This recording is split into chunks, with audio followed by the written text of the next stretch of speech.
To me, it's really liberating just to see that everything is included, everything belongs. Awareness, the final frontier. These are the explorations of Jonathan Robinson and Brian Tom O'Connor. Their continuing mission, to discover fresh new paths to the mystery within, to seek out new joys and new methods of awakening, to boldly go into the heart of expanded consciousness. This is Awareness Explorers.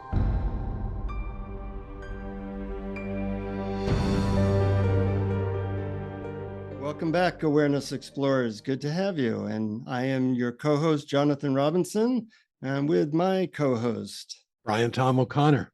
And today we have a special guest interviewee, Joan Tollifson. And before we do a bio about her, let me just check in with you, Brian, because you know Joan. And before we do the official bio, what might you say about her? Well, I don't know Joan personally. This is the first time I've had the pleasure of meeting her. But Joan, your book, Awaken the Heartland, was one of the very first books that I read decades ago when I first became interested in non-duality and these sorts of teachings. And then recently, I read a more recent book, Nothing to Grasp, which I thought was wonderful. Great. Well, between us, we have Joan covered. Brian has every piece of information about Joan, and I have almost none, but I do have her bio. So I will be starting with the curiosity questions. A little bit about Joan. She's a writer, lifelong explorer of what is. Her background includes Buddhism, Advaita, non-traditional meditative inquiry, radical non-duality, martial arts, and a lot of other things. She's the author of Bare Bones Meditation, Awaken the Heartland, Painting the Sidewalk with Water, Nothing to Grasp, and Death, the End of Self-Improvement. She currently resides in Southern Oregon. Well, welcome to Awareness Explorers, Joan. Thank you. It's great to be here. So since a lot of our listeners might not know your many different occupations and things, how long have you been in the general field of trying to find out what the hell's going on and who we are? Probably since I was a baby. But, you know, I read about religion as a child and was really drawn to Buddhism, actually. Mm-hmm. And then in college, I read Alan Watts and the Upanishads and took a course on Vedanta and Zen and learned how to sit Zazen, Zen meditation. That was in the 60s. And then I got serious about Zen meditation in the 80s, I guess it was, at the San Francisco Zen Center. Mm. And then, let's see, I met my main teacher, Toni Packer, in the late 80s. And she was an ex-Zen teacher who had left the hierarchy and the dogma and the traditional aspects of Zen behind, but kept the silent sittings and everything. And so I was on staff at the center she created for 5 years in Springwater, New York. And then I was with, then I discovered Nisargadatta and Jean Klein and was with various satsang teachers and non-dualists and all that sort of thing. I started holding meetings. My first book came out, I think, in 1996, and I started holding meetings at that time. So I've been doing it for, is that almost 30 years? Yes, a long time. I was struck, you know, as I looked at your website, just how much you've explored in life and how similar our paths were. You know, I've done a lot of what you just said, and, you know, martial arts and addiction recovery and political activism and visual arts and all these different things. You really are an explorer. Have you always been that way, or did that kind of happen as you started to get into these different disciplines? No, I think I've always been a kind of curious, had a curiosity and an interest in things. And, you know, so yeah, it's kind of always been there. That's beautiful. Brian, why don't you join in? Sure. Well, I found that when I was preparing some questions for this episode, Joan, I realized that so many of my questions were about how to talk to people about this, because you've been writing about this and teaching about this for a long time. And so I guess I'm curious about ways you found to talk with people about it in the face of objections and what I would call understandable misunderstandings, especially since you've described it as completely inconceivable. Yeah, well, gee, I don't know. I mean, I just kind of, the first time I ever gave a talk, which was at Spirit Rock of all places, my teacher at the time, Tony Packer, her advice was don't think about it at all before you give the talk. And I said, really? And she said, yes. I mean, if you start thinking about it, just stop. Don't think about it. Just show up and trust in presence. And so I did. And been kind of doing that ever since. I mean, occasionally, if I'm talking on a specific topic, I might give it some forethought and write some things down. But generally, I just kind of wing it. And my books just pour out of me. I end up with too much material, not too little. And I have no idea how to, I mean, I just do my best to sort of convey how I see it. But, nothing we say is ever quite right, as you know. Right. I mean, you write books. Yeah, and it's always a matter of trying to find something that's sort of close, even though you'll never exactly describe it. But I guess it's to point the attention in a different direction from out there to inside to what is noticing our experience.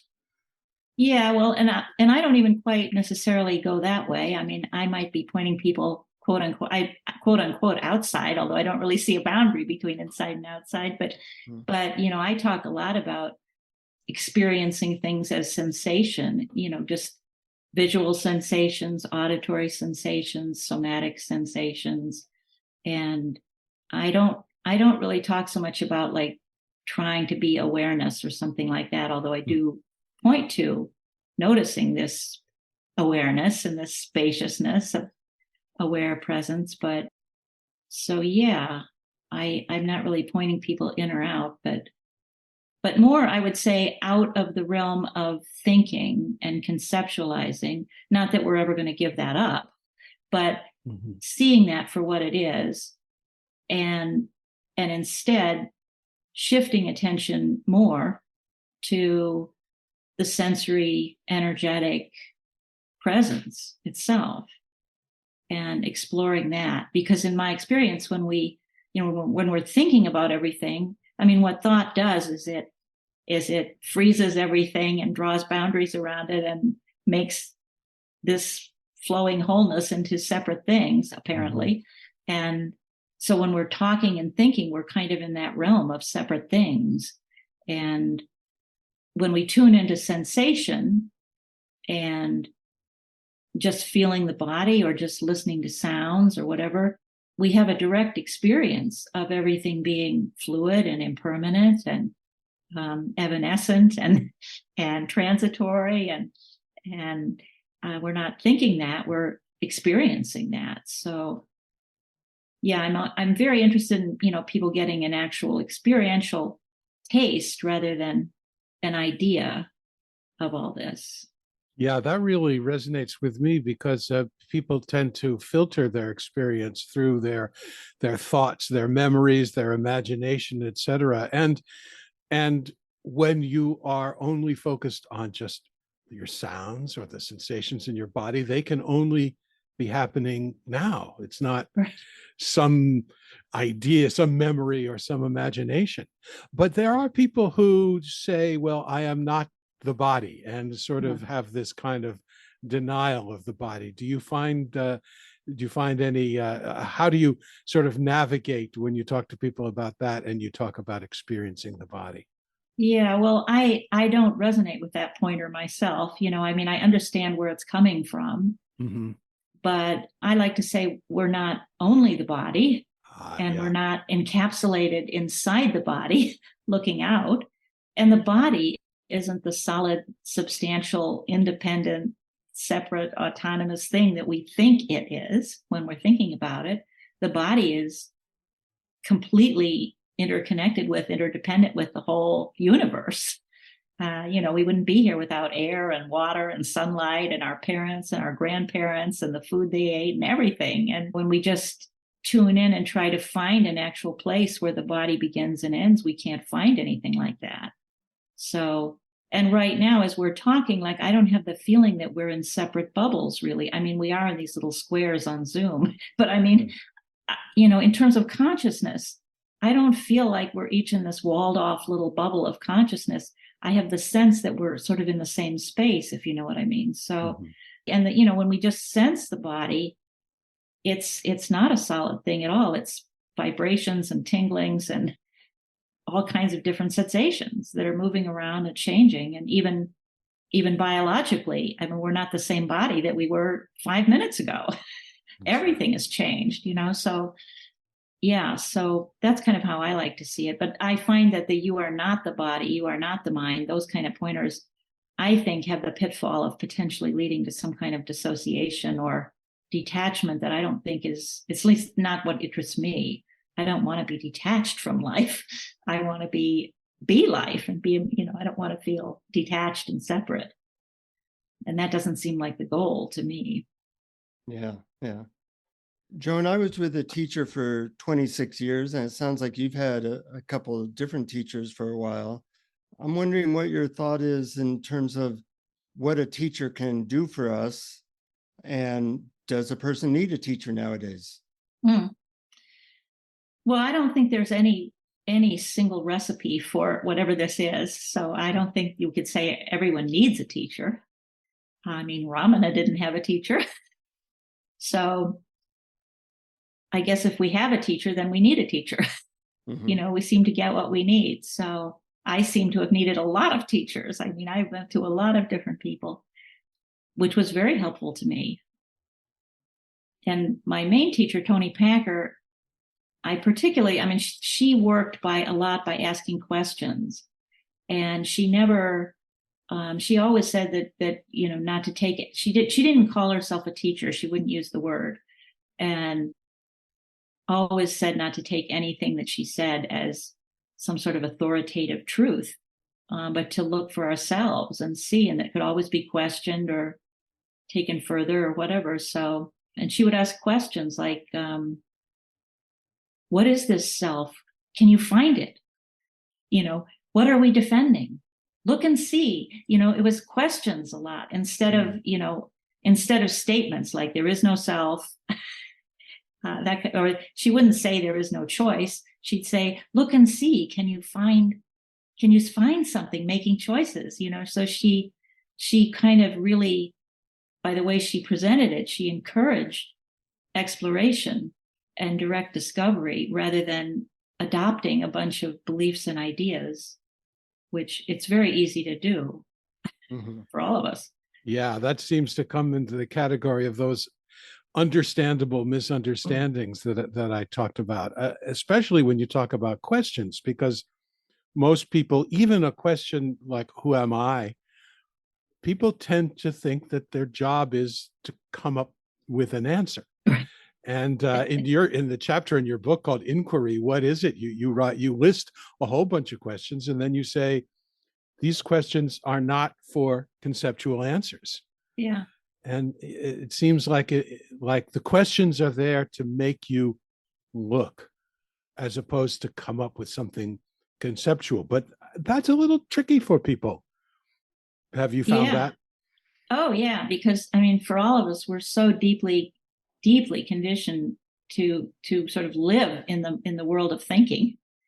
A baby doesn't see tables and chairs. A baby just sees colors and shapes, and it has to learn where to draw those lines and everything and categorize things and then see tables and chairs. And so, we, by the time we're adults, we're very much in the mental world.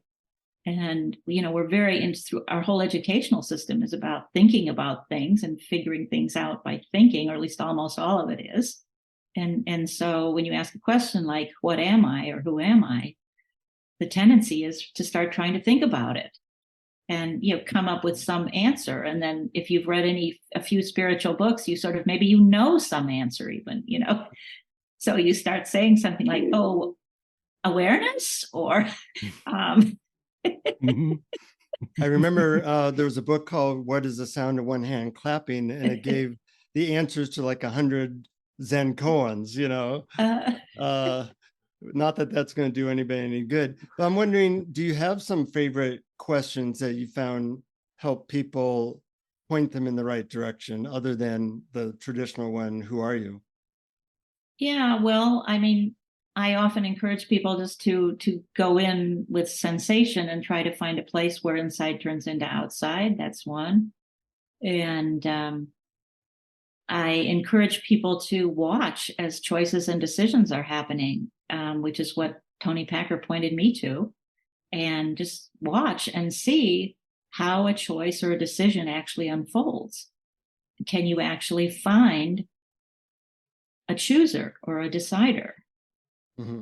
And, or are they, if you're making a decision, can you find a you who's making the decision? Or is it just like thoughts pop up, like you should do this, no, you should do this, no, you should do this, no, you should do this. And then all of a sudden, there's this kind of decisive moment and you know what to do, but you can't make that decisive moment happen any sooner than it does, much as you would sometimes like to. Mm-hmm. And so just paying attention and watching as decisions and choices happen, mm-hmm. you begin to see that, well, there's really no one there doing that. These things are just all happening. And it appears that I'm making choices, but there's really no me in there doing that. And the same with sort of looking for the self, like, can you actually find it? What is this me? And, you look for it and you can't find anything. At the same time, there's undeniably something that we call a person here. There are 3 unique individual persons here right now, and that's undeniable. At the same time, the more closely you sort of pay attention to what these persons are, whether it's the body or the mind or the personality or any aspect of it, it becomes, less and less solid and more like you can't pin it down. You can't find it. What is it? Sounds like the electron and what's that theory? You can't pin it down. If you know one thing, you don't know another thing. The uncertainty principle. Yeah, the uncertainty principle. Yeah. It also sounds like the classic wave in the ocean analogy. I mean, people say, yes, there is a wave. I can point to it, but it's in constant motion. It's changing all the time. B, it's not it's just the ocean waving. So maybe we're just, I don't know, the universe peopling. Yeah. I think, yeah, that's how I see it. We're the universe peopling, we're just waves on the ocean. I like that analogy a lot, because there's undeniably different waves, but you can't really pin them down. They're moving, they're changing, they're not really separate from the other waves. And of course, they're not separate from the ocean. They're a movement of the ocean, as you said. And so it's a great analogy for kind of what we, as a separate, seemingly, we're not really separate. That's what's the illusion, is the separation. But as a unique whatever person, a unique wave. Yeah, I think people sometimes will go too far, and they go into what we interviewed Jack O'Keefe, and she had a phrase called non-denialism, where she recommended not denying that there are people, but as you said, it's the illusion that we're somehow separate. That's the illusion, not that somehow we don't exist or nothing exists, because I think when people go there, A, it's sort of conceptual, and B, it sort of creates resistance. Like, wait a minute, that's not true, instead of just experiencing without categorizing. Yeah. When I hear people say things like, there's no person here at all anymore, and the self is completely gone, and there's nothing here, nothing's happening. It's sort of like, well, I always say to those people, then can I have the bank account associated with your name? It's a good one. Yeah. Can I have that non-existent money in your non-existent bank account? Yes. Right. That illusory money. But again, you start, like in many moments of any ordinary day, I like to point out to people that in many ordinary moments, there's no me here. there's no sense of being a person or a separate person. You're just washing the dishes or driving the car or folding the laundry or whatever you're doing. And, you don't have any sense of being someone or being a person until a thought pops up, like, I shouldn't have said that yesterday. And then all of a sudden that thought sort of creates the mirage of the me who said that and shouldn't have said it and all of that, but, and then, then all of a sudden it's kind of there's this kind of, contracting down and feeling like little me who has done the wrong thing or whatever, but there's often times throughout anyone's ordinary day, I think, when that's not there. And I don't know that anyone ever gets to some marvelously enlightened place where that never, ever happens anymore. It certainly hasn't been my experience. Mm-hmm. Well, I'm wondering if that's really just sort of the wrong paradigm. I mean, people think, okay, there's this point, and before we're not enlightened, and after we are, as opposed to there is just beingness, which is always there, never not there. It's always available. And we might maybe focus down into doing something that we need to do, like planning when to leave for the airport. But when we stop doing that, we can simply go back to just beingness without conceiving. So it's sort of, it doesn't seem to be like we must get to a state that we don't have now in the future. Yeah, I think that's kind of a mistake that it seems like we maybe all have to go through, or at least most of us have to go through, where we reference, awakening or enlightenment or whatever it is we think we're trying to get with a particular experiential state. And then we have this sense or this story of me getting it and then losing it and getting it and losing it. And then, finally, it seems like we notice that no experience is ever going to be permanent. And that the me that's being referenced there, who's supposedly getting it and losing it, is this illusory mirage. And that, what's really being pointed to is just everything, and that includes all sorts of dimensions of reality. I mean, we can look at things in so many different ways, like I give the example sometimes of, like, I think it's in one of my books, of like, during a famine, the starving child really is hungry and really is feeling hunger pains, and the mother's grief really is palpable grief.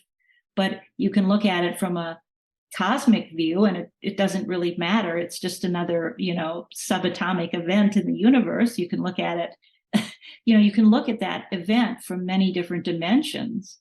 And, 1 minute we're sort of experiencing ourselves as a person, and that's a functional necessity a lot of the time. And then another moment we're just experiencing seamless, boundless, present experiencing. Another moment we're just experiencing empty, spacious, aware, whatever. And, it's just, I don't think it's about being in any one of those in some sort of ongoing way, but just, we can notice that, sort of there is like a common factor, I would say, in every different experience, which is presence awareness, but that's not something, that like a chair or something. So you don't necessarily say that more of that would be better, which kind of puts pressure on a person to like be different than they might be in a certain moment.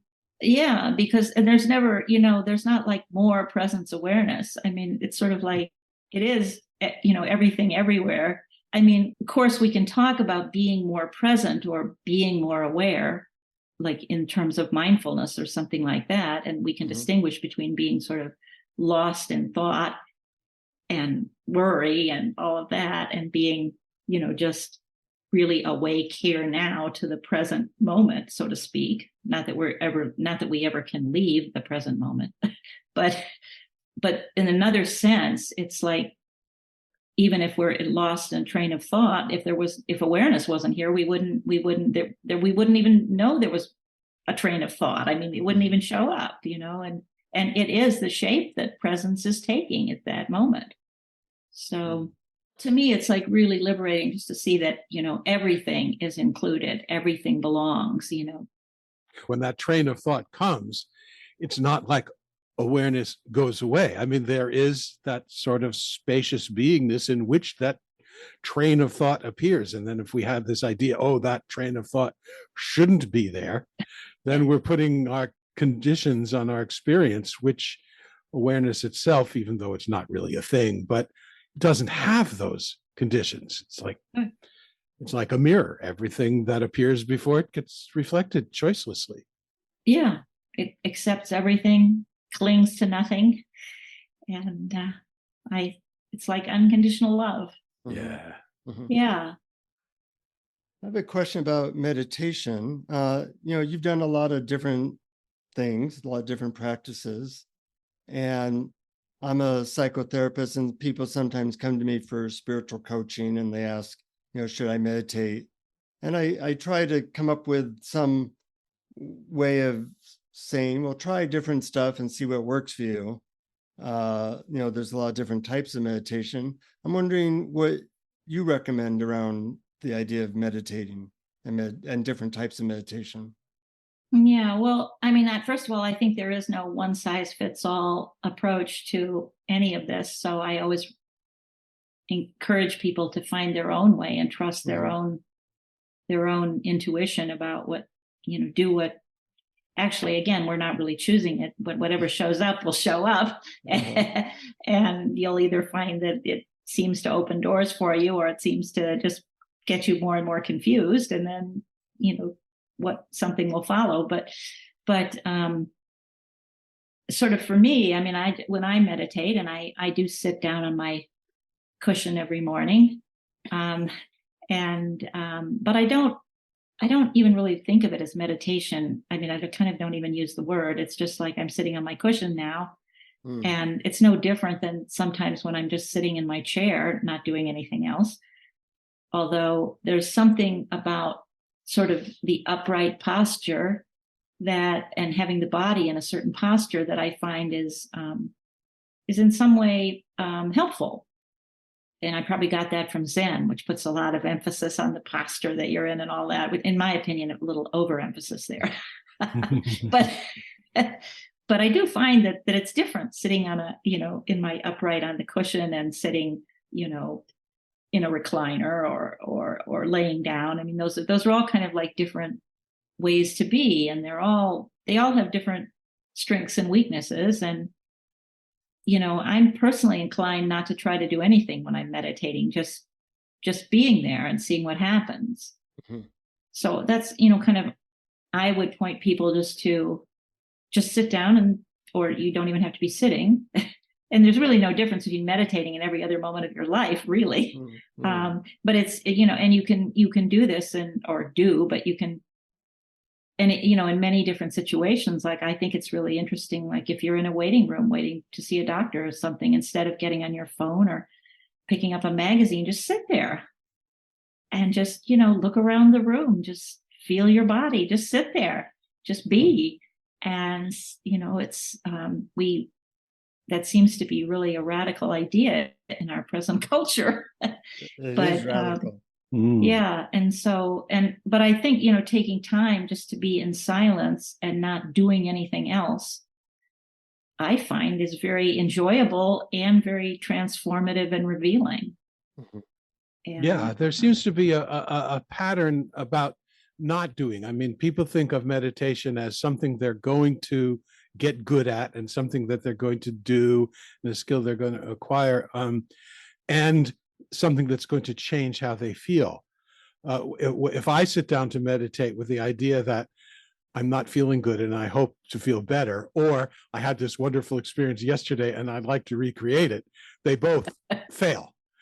And just not having any conditions on experience and just seeing, well, what is happening right now without trying to change it. And when people object to the word practice, because they say, well, how can you practice being what you are? I'm wondering whether maybe they're missing that sometimes it's not easy to not do anything. Yeah, it's actually incredibly challenging. So, I think we're often told in the beginning, at least in Zen, that this is not goal oriented. You're not going anywhere. You're not trying to get something. It's just about right now, just this. Mm-hmm. And of course, what the mind does is say, well, this can't be it. And, that's and our mantra. Yeah. And yes, this can't be it. And something better needs to happen. Something else needs to happen. And so it's kind of inevitable that that's going to arise.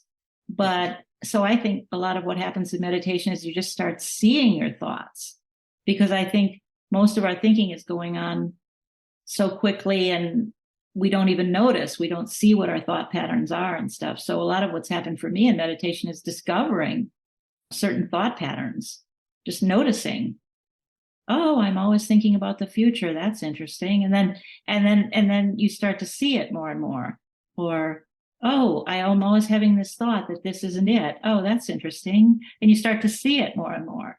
Mm-hmm. And so a lot of it is just seeing how we are always trying to get somewhere else and whatever else is going on.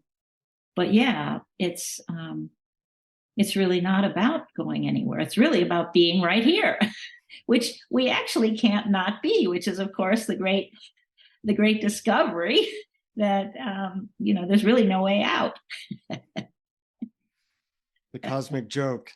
Yeah. And on the word practice too, I read something, I think it was Norman Fisher, a Zen teacher, and Tony Packer never liked the word practice. And so I don't use it that much, but I like the way he was talking about it. He saw it not as sort of a rehearsal or, for a big game or a play or something. He saw it as in the same way you might speak of practicing medicine or practicing law, that it's kind of a vocation. It's a way of life. And I like that way of looking at it.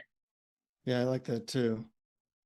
I did look at your website for a while, Joan, and I was struck by the part where you focus on movies that you recommended, because it was unusual. And also I noticed that we have the exact same taste in movies. It was like my top 30 movies were all in your top 30 movies. And I'm wondering why you chose to put that there and what you think people can get from movies that might be valuable to them.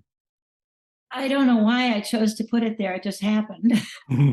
Really, truly. But I mean, I didn't sit down and think, I think I'll put movies there. I just found myself doing it. But I love movies. And I think movies, they open us up. I mean, we see things that we see parts of life that we didn't know about, or we see situations that we hadn't seen or thought about. It reveals things about the world, about ourselves. And of course, they're entertaining also. I mean, it's just a wonderful way to have fun, and very moving often. And it's really good for us to laugh and to be moved. I mean, I think that's all really wonderful. So movies often give that. I was in this group for a while where we had our A-list movies, like the top 20 movies. And and we were kind of encouraged to watch them again and again. So probably of these 20 movies, I've seen them an average of 10 times each. And what was interesting to me was how they would affect me differently at different times, and how maybe on the 10th time, I would see something that I hadn't seen the first 9 times. And it showed me how much I might be normally missing in life because I'm not paying close enough attention. And also the lessons, movies often have lessons to them, and having that lesson over and over again was a powerful way of getting a lesson without having to maybe go through the experience the hero in the movie had to go through for 20 years or something like that. So yeah, it's like I sometimes watch movies more than once I just recently watched Baby Teeth several times. Great movie, highly recommended. Baby Teeth? Baby Teeth, all one word, Baby Teeth, like the kind of teeth that fall out when you get your adult teeth. Baby Teeth. It's an Australian movie. It's funny, but also serious and poignant and beautifully acted. And it's an art form, and a good movie anyway is an art form. And so you could watch it many times and see all kinds of different things that you didn't see on previous times. And also it's like reading a book. I mean, you can read the same book and it can be a completely different book if you read it at a different time in your life, or even if you just start over and read it again, you'll see all sorts of things in it that, oh, I didn't see that the first time, so yeah, definitely. Well, thank you for doing that. I love movies too, and there's such a rich metaphor. There's so much.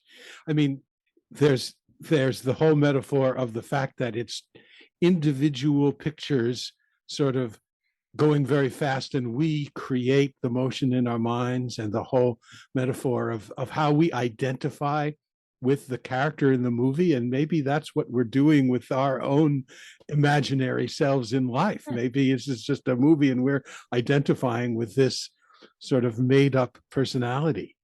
Yeah.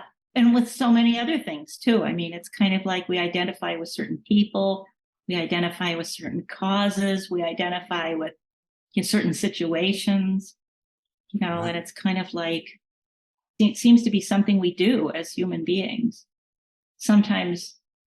And again, that's just something that meditation also helps to reveal, is sort of the things that we're identifying with, and maybe loosening the grip sometimes, especially on our opinions and things like that.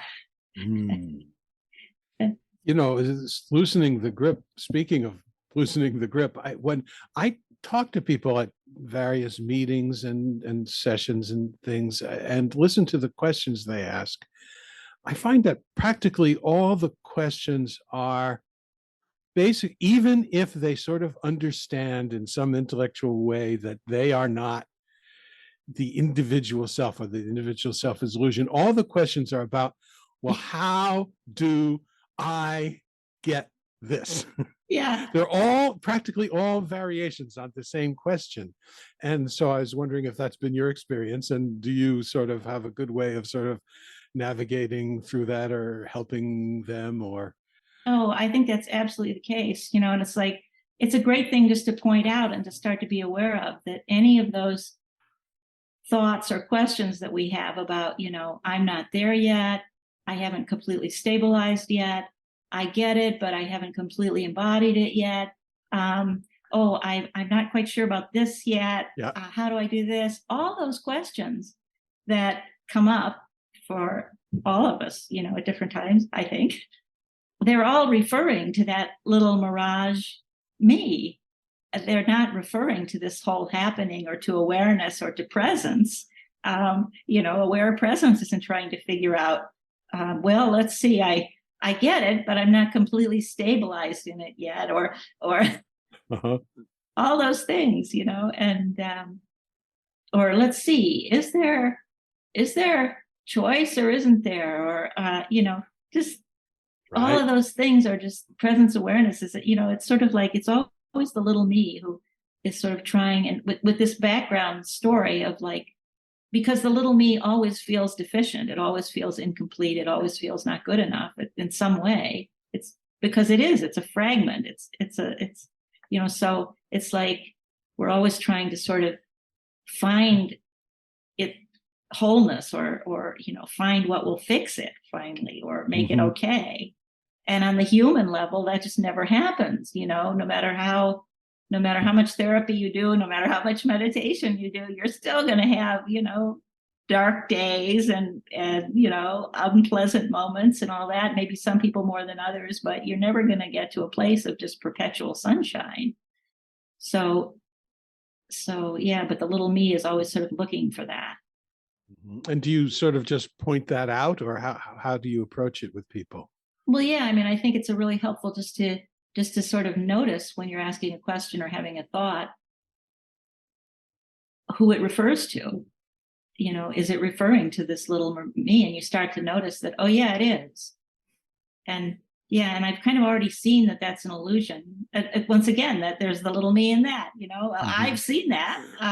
But somehow I keep having this problem, Right. How can I get past that? And you just start to see, I remember when I was really obsessed with sort of finding this final complete enlightenment, because I would listen to these teachers and they would say that they were, awakened or whatever, and they would describe it in some way that didn't feel applicable to me. Like they would say, well, they have no sense of a self anymore. And I would think, well, I can't say that.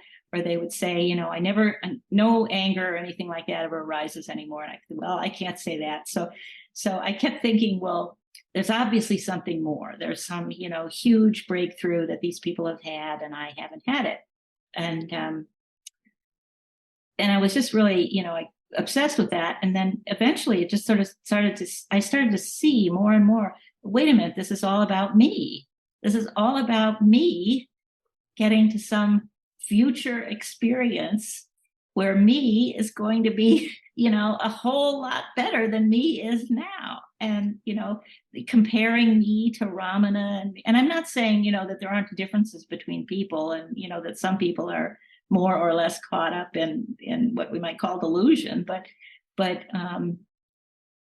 yeah, it was just, it really ended that for me when I really saw, wait a minute, this is all about me, and it's all about this fantasy about some big event in the future.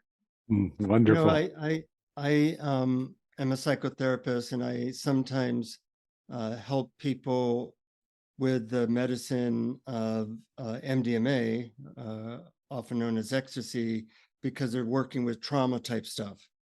And people come to me thinking that if they could just work through all their childhood trauma, they would be totally free. Right.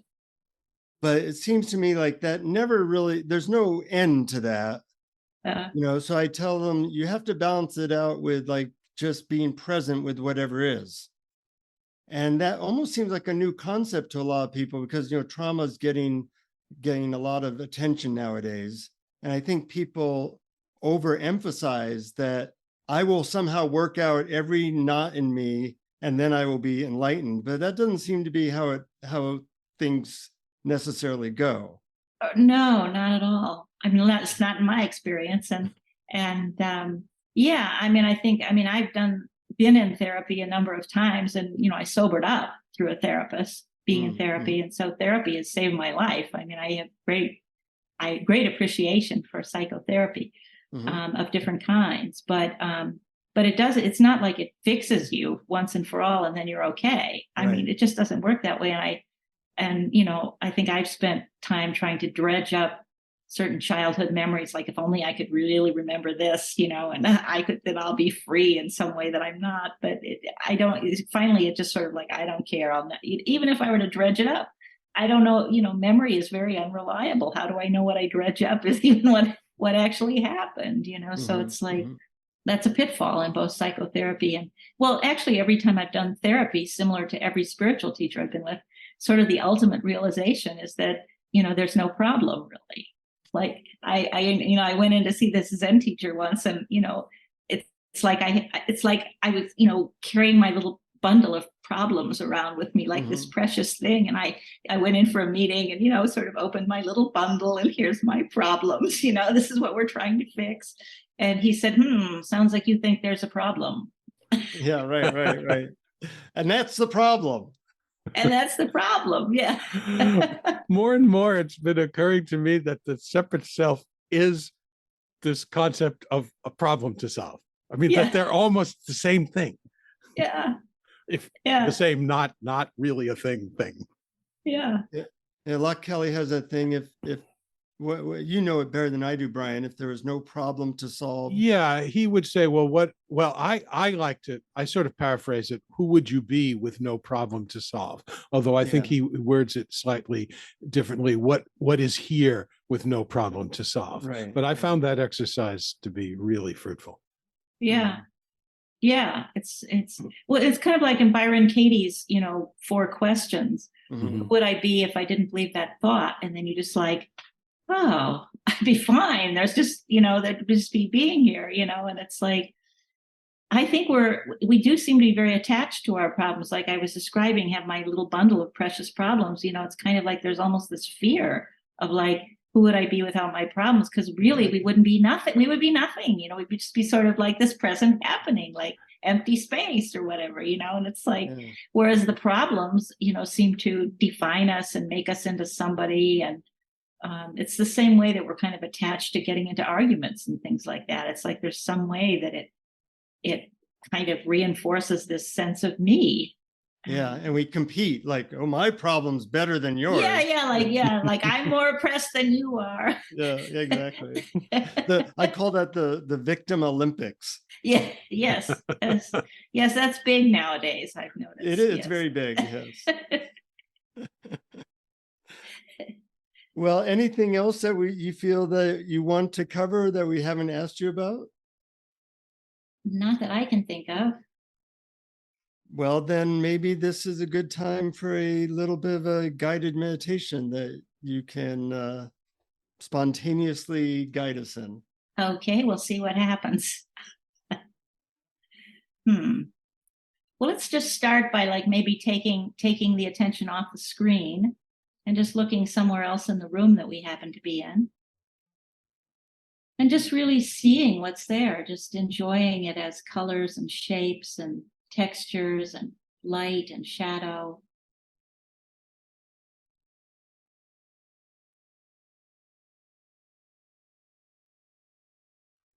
I'm just noticing that you could really look at one little place for hours and keep seeing something new there. You start to just really notice the richness and the infinity that's there. Maybe close the eyes and just hear whatever sounds are here. It might just be the sound of this voice, or maybe there's other sounds, traffic or birds or somebody moving in another room, whatever it is. And just hearing it as sound without judging it or interpreting it or labeling it, but just enjoying it as a sound. Even if it's a sound that we might normally think of as irritating, even if it's a leaf blower or something. Just what is it like if we're actually just really listening to it, interested in it?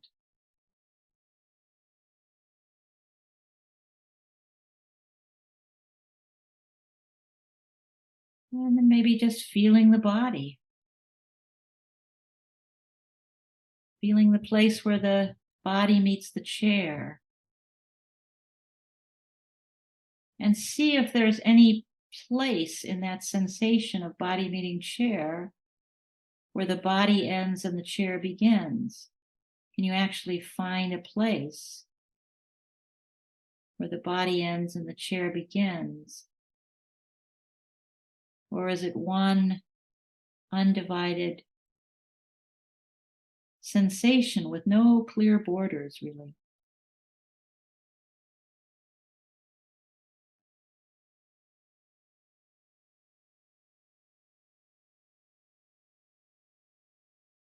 And maybe look to see if you can find an actual boundary between inside of you and outside of you.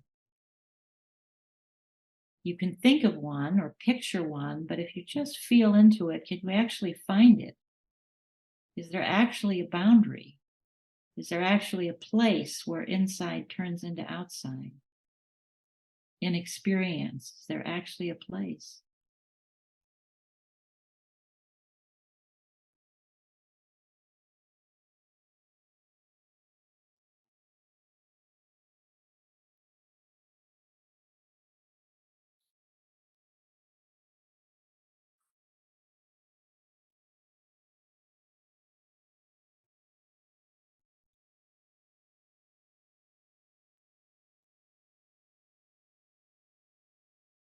Just noticing that everything is right here.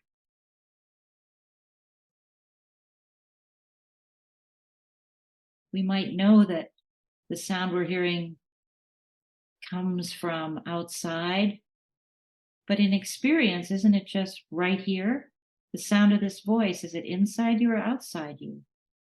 You might mentally know that it's coming through the computer or something, but in your actual experience, isn't it just right here, inseparable from you?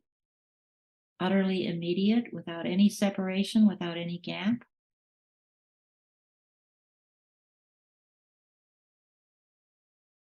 And if you open your eyes again, isn't the whole room just right here? Even the knowing that whatever is over on the other side of the room, it's still all just showing up right here in this immediacy. And we never actually leave this here now, presence, immediacy. Everything happens here now. And the form it takes is gone, like just second by second by second. But the here-ness, the now-ness, doesn't go anywhere. It's just always here. We could say that that's awareness or consciousness, but we don't have to put a word on it.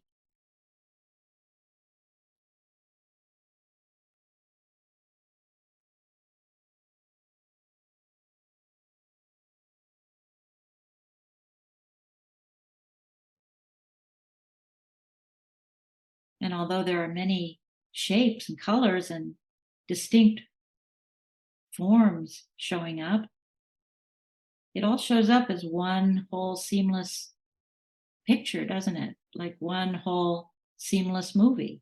It's like when you're watching a movie, there's lots of different events and seeming time passing and long shots and close-ups and lots of changes, but it's all happening as one whole movie, one whole seamless movie that actually doesn't move anywhere. It's always right there on the immovable screen, as they say. And or that we could call that here now. It's always just right here, right now. And yet it's always changing shape and color and texture and form. And it's all just right here, inseparable from what we think of as me. If I don't think about myself and go into thought and memory and imagination, what am I right now? Does this presence, this aliveness, does it have a gender, an age, a name, a nationality? Joan has all those things, but Joan is just something that's appearing here intermittently. And when you look for Joan, you can't really pin down what Joan is, where she begins and ends, or what she actually is, because she's always changing. And right now, Joan is showing up in you.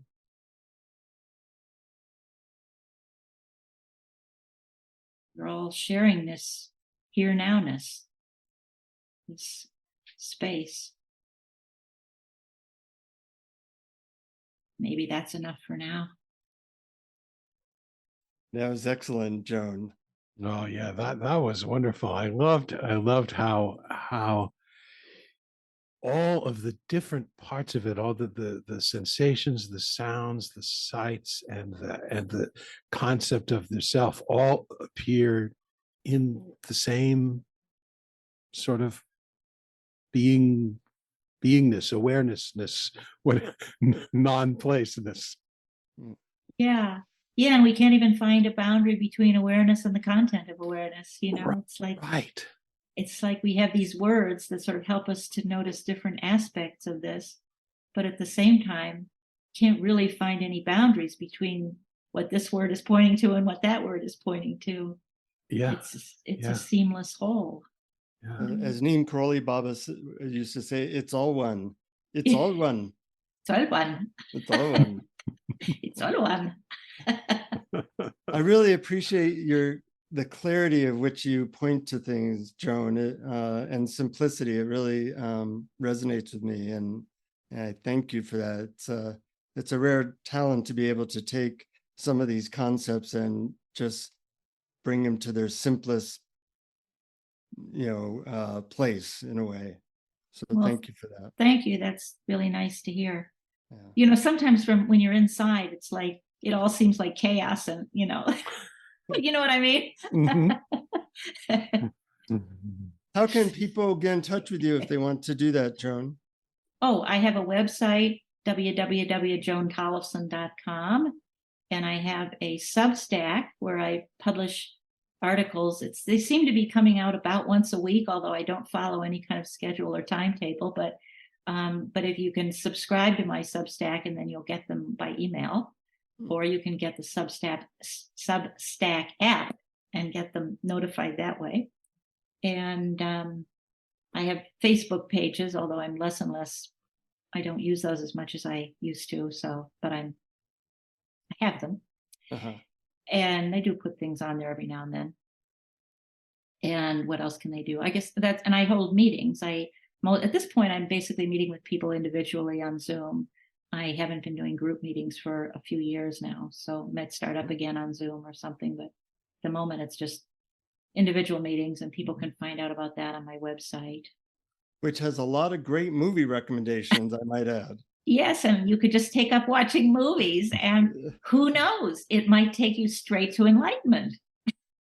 Well, there's a show, Money Something, with Jim Cramer. It used to be called Watch TV, Make Money. Now we need something, watch movies, get enlightened. That would be a good... Yeah, the easy way, the easy way. The easy way to enlightenment. Yes. Well, it's been wonderful talking to both of you. I've really enjoyed it. I've enjoyed your Awareness Explorers program a number of times in the past with different guests, and wonderful to be here. Well, I'm delighted. Thank you so much for your time. And it was really fun to talk to you. I found it so enjoyable, and just the feeling of it, not just the ideas about it, where I found joyful. Oh, I find it very joyful to be with both of you as well, truly. Good. As we like to say to our listeners when we sign off, always keep exploring. It never ends. I like to say that, it never ends. Thank you for listening to Awareness Explorers. To learn more, you can check out our website at awarenessexplorers.com. Please subscribe to our podcast on your favorite podcast app. We'd love it if you would post a review.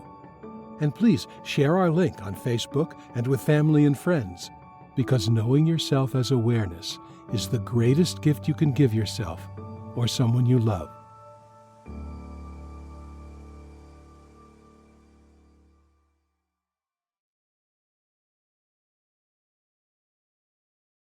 Just watch and see how a choice or a decision actually unfolds. Can you actually find a chooser or a decider?